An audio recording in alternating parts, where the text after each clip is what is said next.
Good morning. Good morning. Good morning. Good morning. Good morning. Happy Wednesday. We're going to wait a few minutes for some people to join us. We are back with coffee, some new faces around town. I'm going to drink all the coffee this morning. Good morning. Good morning. Good morning, Becky. So excited to have you all here. I know this once a month thing, it happens, but it's a surprise every time. Welcome to coffee, guys. We're just going to be waiting a few minutes. We have Soroosh coming on today. We're super excited to talk more to him about what he has going on and Ideafunding and all the things. Good morning, Christopher Sharp. So excited to have you here. We'll just wait a couple more minutes. Channing, how's it going for you this morning? Going pretty well. It's nice. It's sunshiny, pretty warm. Solid June morning. Have you had your coffee? That's what we're talking, coffee. I have. I've had one cup of coffee, so there will be a second one on the way at some point in the next few hours. Yes. What about you, Kanisha? How are you this morning? I'm still kicking. I have only had like a quarter cup of coffee. I'm going for 4 cups today. You know, it's coffee morning. Oh my gosh. On coffee mornings. Good morning, you guys. Did you try that coffee tea bag thing? It's supposed to be here today, and I'm pretty excited. Pretty excited. Good morning, Miss Hampton. Good morning, Dimitri. Dimitri, we are a once a month coffee show. So we bring all the good in one big bang once a month. Mm-hmm. All right, y'all, we're going to get started. I'm going to share my screen, and then we're going to do some introductions and then talk about everything that is going on. So let's get it. Okay, so you know, we only come on once a month, so we have a lot to tell you about what's going on. A lot has been going on for us over the last month. So we're so excited to share. So our first upcoming event is Startup Labs, as you know, happens once a month, like coffee. And our next one is June 15th. And then we'll be taking a small break from programming in July just to do some planning and all the things. So if you want to jump in Startup Labs 101, you're thinking about starting a business, you're ready to take this to the next level, join 101. Next up, you probably saw we got this amazing grant, and we are creating a Tech Excel program, and that is for our makers. So we're launching a new collection of programs and services for growth stage companies, including an e-commerce masterclass, a prototyping masterclass, a brand new media and design lab, and a statewide commercialization mentor network, which I'm super excited about and can't wait to share with you all. So the Makers Lab will be coming online, I believe, in August-ish. We'll talk more about that later. And if you are a maker or creative and you're in like the scaling stage of your business, make sure that you go to startuptucson.com /TechExcel and fill out the form and get more information. Then we have the Food Accelerator. We have been talking about this all year long, but it is time to kick this off. So make sure that you go on startuptucson.com and you fill out the inquiry sheet. So Channing or Dre can get back to you as we move forward with that. And last but not least, we are still hiring. Like, this is a thing. I don't know where y'all have been. I don't know why you have not applied. We are freaking amazing, and you want to work with us. So go on startuptucson.com /jobs. We are hiring. See what we're hiring for. If you feel like you fit the criteria and you're an amazing person, you're outgoing, you like to teach, you like to be in with startups and really help businesses grow, please jump online and apply. We would love to have you. And that brings us to introductions. So in the chat, drop your name, the name of your business, what you're doing this summer, what you're looking forward to in the fall, and let us know what's going on there. I am Kanisha Raymond. I am the program manager here at Startup Tucson, and we have a new face today. Who are you? What you do? Why are you here? What's going on? Hi, my name is Channing. I'm one of the program coordinators here at Startup Tucson, and I'm here because I think that the Startup Tucson community is really awesome, and Tucson entrepreneurs are the best.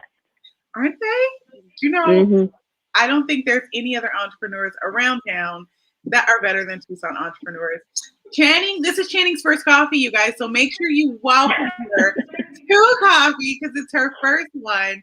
And thank you, Channing, for being here with us this morning. We're going to go ahead and bring on our guest for today. Our guest for today is Soroosh. Soroosh is the founder of Micro Safari and the winner of Ideafunding. So we're going to jump into a conversation with him, and then we're going to talk more about Tech Excel. So Channing, we'll see you in a bit. Good morning, Soroosh. Good morning, everybody. How are you? Good. Cheers, everybody. Got my coffee ready. Yes, we need all the cups this morning for this 9 a.m. coffee. Thank you for being here with us today. We are so excited to have you. Yeah, thank you for having me. So hi, everyone. My name is Soroosh. I am the founder and inventor of Micro Safari, also recent winner of the Ideafunding pitch competition. My background is in creating and developing interactive science museum exhibits.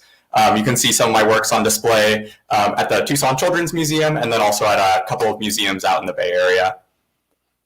Nice. So what brought you to Micro Safari? Like, where did this come from? There's bugs, there's dirt. Let's get all in. Yeah, so one day I was bored at home. I was like, what's worm composting? What does that even mean? So I bought a worm composter on Amazon, of course, bought 1,000 worms. I was doing that for a while, and one day I was holding some of the compost in my hand, and I noticed this kind of shimmery glimmer effect in it. I was curious as to what that was, so I bought a microscope on Amazon. I learned how to perform microscopy, and then when I put the compost under there, what I saw completely blew my mind and just changed the way that I understood the nature of life and soils on this planet. As it turns out, there's a lot more than just worms and worm compost. So, well, did you get the worms off of Amazon, or you went somewhere else and got the worms? I got it off Amazon from Uncle Jim's Worm Farm. You can find anything on Amazon, but that was the one for me. Okay, fun fact. I've been in Arizona for almost 4 years, and I promise you I've never seen a worm besides the ones I saw in your little habitat thingy. I think I can say the exact same. Maybe that's why they originally fascinated me so much. They were so out of the usual of what I see in my everyday life, Yay! Okay, so we bought the worms. We played around with it, and then you were like, I'm going to do my thing, and I'm going to make something better than what's on the market? Well, so basically when I started making, so I put the stuff under the microscope. I was completely blown away by it, and I realized that was an experience that I wanted to share with people. I was filled with a sense of wonder and awe and discovery. The feeling that you get when you see something as reality that was totally different from your understanding is just a experience that I think that everyone deserves to feel. And so essentially, I got started with making sort of a prototype Micro Safari because I wanted to do research into it. I was just curious on my own. I wanted to understand more about this ecosystem, and the easiest way to do it would be to put it inside of a sealed container that you can easily put under a microscope. Because I don't want a bunch of little creatures running all over the place, right? I'm, believe it or not, kind of a neat freak when it comes to like dirt and stuff like that, and that's why I want it all contained. I don't want anything running around, running amok. So yeah, essentially, I at one point realized that the Micro Safari could make a really good museum exhibit, and so I ended up basically making a prototype of the museum exhibit, and then showing it to my local friends, my family, and then I eventually said, "All right, now's the time." And I drove out to San Francisco with this fully pre-made exhibit, and I was like, I'm going to sell this thing. I know that people love it. I know people really enjoy it, and I want to give it a good home. So. Okay. So what is your background? What brought you to entrepreneurship? Because the story you just told me takes me back to the 50s, where people would show up at your house with vacuums and we're going to sell you this vacuum or this whole dishwasher. We're just going to roll this into your house. You took that and like did the same thing. Yeah, pretty much. Instead of door to door, I was museum to museum, knocking down doors and seeing who would listen to my crazy little spiel. That's amazing, because I don't even think that as entrepreneurs now, we are out there like knocking on doors. We're relying on the internet, and you relied on that face-to-face interaction. So what happened after you start knocking on museum doors in San Francisco? You're from Tucson, right? Yeah, I'm from Tucson. Okay, so what made you go to San Francisco and not start here? So, I did actually start here. I, talked with the museums here, and, it's, let's just say that the museums over there, people are much more interested in soil science and that type of thing than Arizona tends to have a more, I feel like a more tech and social side of things. Whereas the Bay Area is a little bit more on the science side of things. So it was a little bit easier to find museums that were both well-funded enough to actually buy the exhibit, but then also, the members of the staff were also just super, super into it. So, yeah. So how long did it take from the time you started Micro Safari to the point of getting into an actual museum where they bought this thing? How long was that period?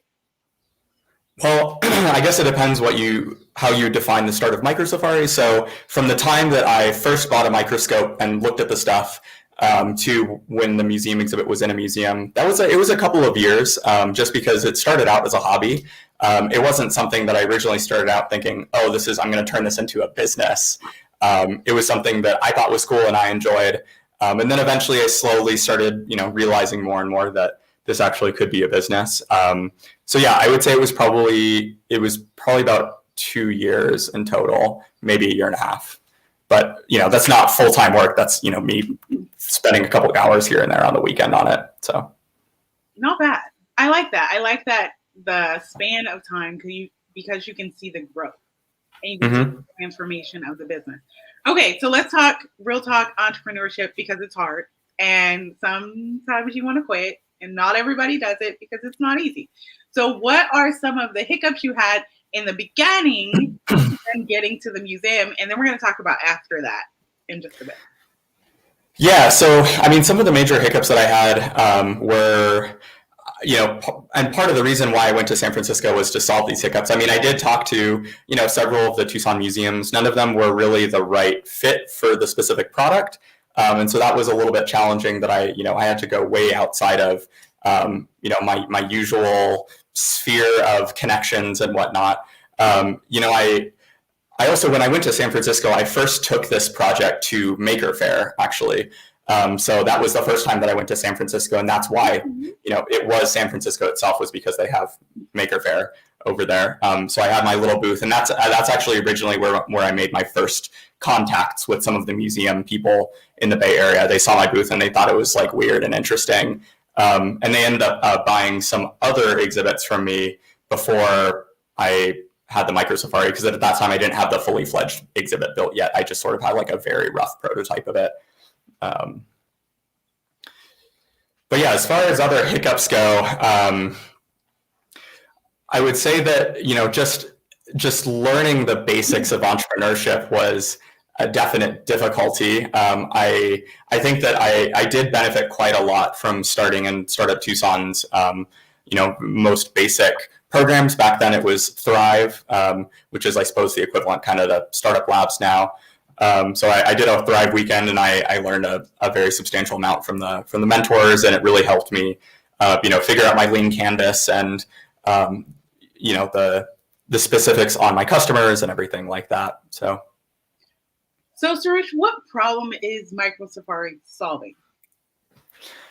Yeah, so it depends who you are, because it's solving different problems for different people. But I would say that the main problem that it's solving for the people that I've actually seen in terms of the consumer product side of it, right? Because there's the museum exhibit and then there's the consumer product. So talking about the consumer product, the problem that it's solving is that adults are socially obligated to be giving gifts to, the younger people that are in their lives, the children, their nieces, their nephews, their sons, their daughters. And they want to get them something that is wholesome and fulfilling and educational. And that's where Microsafari comes in. So, a lot of the parents that I'm getting that are buying this thing are saying that they loved it so much and their kid is just completely enamored by it, and they're spending all of their time on there searching for little new critters and stuff like that. So, I would say that my main competitors right now are really like Legos and other basic science kits. But I'm in a niche where there's no one really in this like ecosystem biology space right now. And that's kind of the niche within that I'm filling. I like that. So now we finished the museum, or we've gotten into the museum in San Francisco. Now you're taking this business from museum to box to like, we're going B2C now. How did that all come together? Yeah, so when I was in San Francisco, I sold the first museum exhibit, and then 1 month later, I sold a second museum exhibit that I had to like very quickly, build together, take some time off of my job, and then like, spend 3 weeks just completely like churning it out. And then I had another exhibit that I was, in talks with selling to a couple of other museums, and then COVID hit. So, the entire museum, I was out there selling exhibits. I had more deals in the works. Everything was going very well. COVID hit, and idea completely flopped because now all the museums were like, sorry, like we're not buying anymore. And so I had to completely rethink my strategy here. I went to go live on a farm for a little bit, as a little side note. And while I was on the farm, I was thinking about what my next moves are, and I realized that this would be, sort of the perfect opportunity to pivot into a consumer-facing product, because our current museum clientele could not, they couldn't go to the museums; they were all shut down. So I started bringing the museum to you, basically. We have all these kids that are stuck at home. The parents are losing their minds. The children's education is suddenly in the parents' hands, and so it was kind of the perfect time to create a consumer product and get it out into the masses. So in this process, when did you start your company? What year did you start Microsafari? Yeah, so I technically started. I incorporated in 2018, and towards the end of 2018. That was sort of before I was doing Microsafari. That's when I was selling other museum exhibits, mostly light art based exhibits. And then Microsafari is, a part of my larger business, which is Planar Flow LLC. Okay, so we're at 18, 19, 20. We're like 3-ish years in, 3.5-ish years in at this point. COVID hits, you pivot, because we all had to pivot last year. It was a struggle. You come to Ideafunding and you pitch. Talk to us about that journey, kind of getting to Ideafunding and how that experience was for you. Yeah, so a couple of years ago, I applied to Ideafunding. I did not make, this was when I was much earlier on with Microsafari. I did not make it very far in the competition. I didn't really have a solid elevator pitch, and I didn't really know what I was doing all that much. So more recently on this last round, it was my roommate who convinced me that I should apply to it. So thank you for that. Because I was thinking, I was like, oh no, like I didn't make it last time. There's no point in me reapplying. And he was like, no, like definitely reapply. Like, I think you could do really well. You got a really solid idea going right now. And so I was like, okay, sure. And I applied, not really expecting that I would make it super far. But it's a lot better than I thought I would. So, which it's sort of the thing where, like, as a founder on the founder journey, it's sometimes hard to see how much progress you've really made. It's sort of like if you're raising a child and you're with that child every single day because you're always with them, sometimes the progress blurs together, right? Because it's such a continuum. So yeah, I've grown quite a lot since first time that I joined Ideafunding. Okay, let's go back to the packaging, because with this pivot, just thinking, like, You were selling to museums. This was a thing. And now we're taking this and it has to be packaged and it's sold on your website. It's sold on Amazon. It's doing well.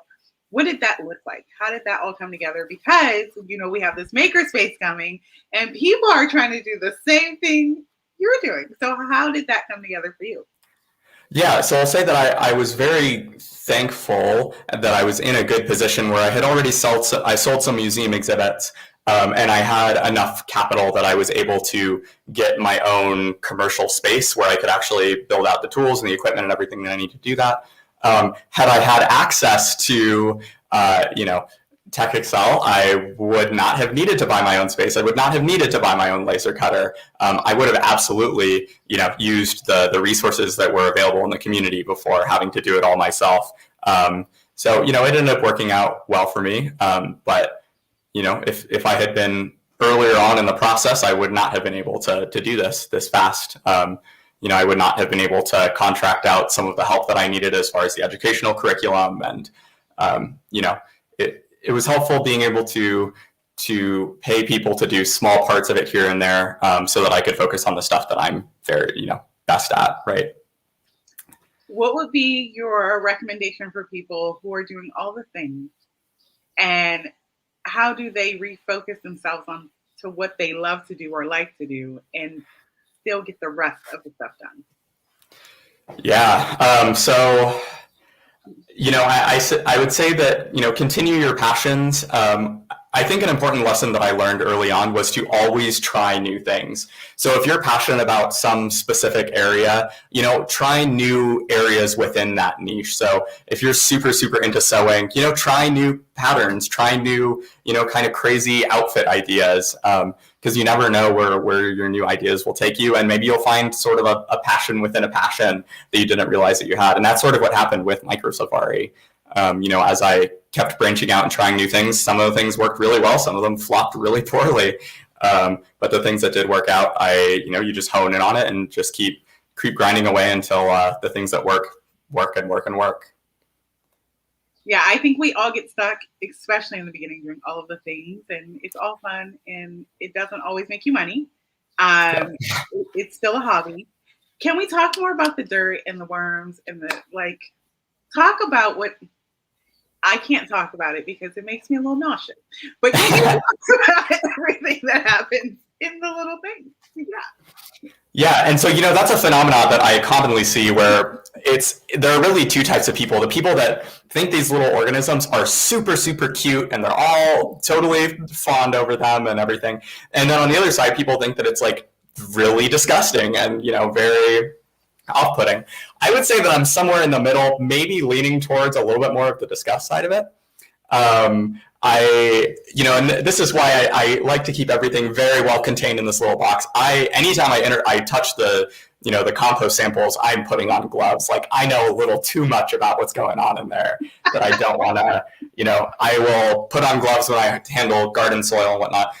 So I have one of my little units right here. So this is actually a double wide version that I just created. So this bottom piece is the original Safari slide, as it's called. Basically, you have all these organisms in here. They're living in here. They're doing their thing, kind of like an ant farm. They have this whole little, it looks like a small amount of space, especially because it's so thin. But to these creatures that are microscopic, this is actually a huge amount of space to them. So essentially, what I created a couple days ago was this basically an expansion mechanism for the Micro Safari. So I could take new ecosystem units or new environments, and basically with this, it's a little hard to see, but there's this stick-on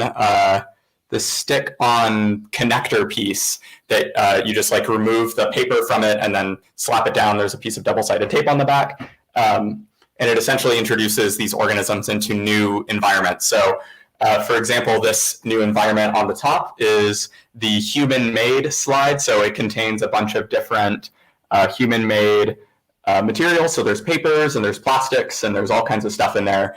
So that you can basically see, what happens when soil organisms are exposed to human-made trash. As it turns out, the paper products get totally composted, and the microplastics that are in there don't get they don't break down at all. They just stay in there. And in fact, what you'll see over time is that those microplastics will actually travel through the soil, and they will, even though the microplastics started, up here, that's what this orange stuff is, it'll end up actually throughout homogeneously incorporated into the rest of the soil. And so, the goal is to educate people on, how soils interact with human-made garbage and whatnot, and to bring it to the forefront of attention that what we put out into the world becomes our world. It's hard to clean that kind of stuff up. So I think I might have gotten a little bit on a tangent, but you made the worms like a mini mansion, like it's a luxury villa. Woo! Okay, I'm here for it. Yeah. I'm here for it. I'm here for it. Okay, so you want idea funding. What's next? Like, what's happening? How does this work? You got a lot of press. What's next? Yeah, so the biggest challenge right now for Microsafari is identifying what our long-term customer acquisition cost is going to be. This is really going to be the thing that's either going to make or break this business. I've gotten some good sales. I've gotten some good traction. I have proven that there are super fans of this product, people that absolutely love it to the core. I had somebody that bought 5 of these units so that she could send it to every one of her nieces and nephews because she just thought it was the coolest thing ever. So the question is, how expensive is it for me to reach those customers that will spend $600+ on Microsafari and Microsafari related content? Right now, so basically the challenge with Microsafari is that because it's such a new concept, and it's not something that can be easily understood by just seeing a picture and like 5 lines of text. It's not really ideal for Amazon, let's say, because Amazon's good for somebody that's, they know what they're searching for, and they know exactly what the product is by one picture. Also, like advertisements on Facebook are the same way, where usually you have to educate someone within the first half of a second of them scrolling past your thing, which if you're making jewelry, that works great because it's all in the beauty and the aesthetics of it.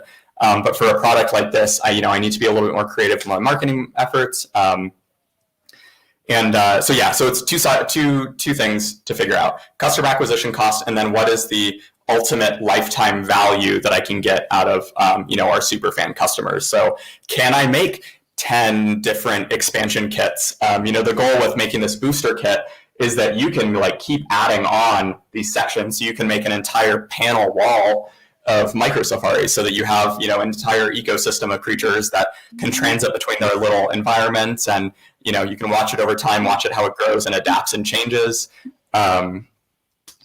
But yeah, can I sell additional microscopes, that kind of stuff, right? Because right now, if I'm selling a $90 product, I can't be spending $100 to run advertisements to get one sale. But if I sell $600 worth of product, $100 to get that one sale is totally worth it, right?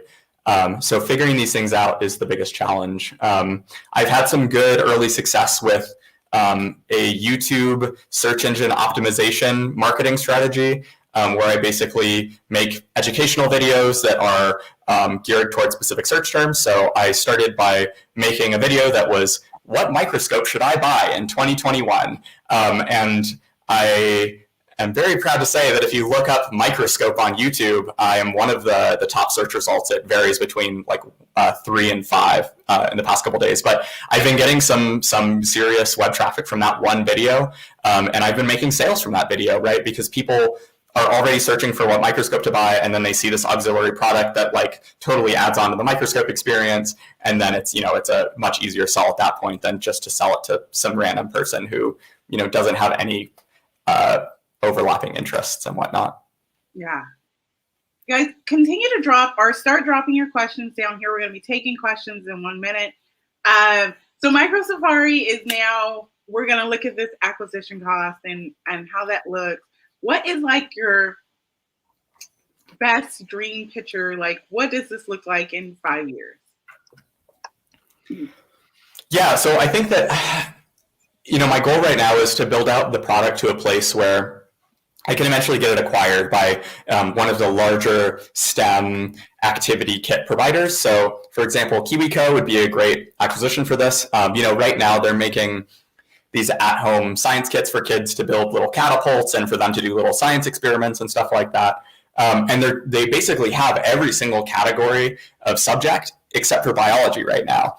And so, part of I don't necessarily even need to get my customer acquisition cost to low enough to where I'm a sustainable business on my own. As long as I prove out that there is enough traction for this product, I can, integrate this into a larger product line because there are economies of scale in marketing as well. KiwiCo, even though they're spending, lots and lots of money on customer acquisition costs, potentially up to $100 per customer, because they have such a big product line, their super fans are buying, many of their products, and it ends up working out. So, because they're running so many ads, they're able to, capture very large sponsorships, that drives their customer acquisition cost down. And because I'm a small business, I'm just not competitive in that space. So I have to be creative in my marketing efforts. But yeah, I would love to integrate with, with a larger company so that I can keep building out and I can, keep doing the thing that I'm really good at, which is product design. I want to keep building cool Micro Safari stuff for them, and then, help educate the world and, bring the love for science and curiosity to the next generation of kids. There's something that you said that I want to go back to is prove your product. We get a lot of people that come in and they're like, oh, my product is wonderful. Everyone wants it. But they miss the part of like the proving of the product. Can you talk a little bit about how you started to prove your product as it is now, and then going forward, what that looks like? Yeah, so I take kind of an unconventional approach to this. I am doing everything that I can to prove the product is not going to work.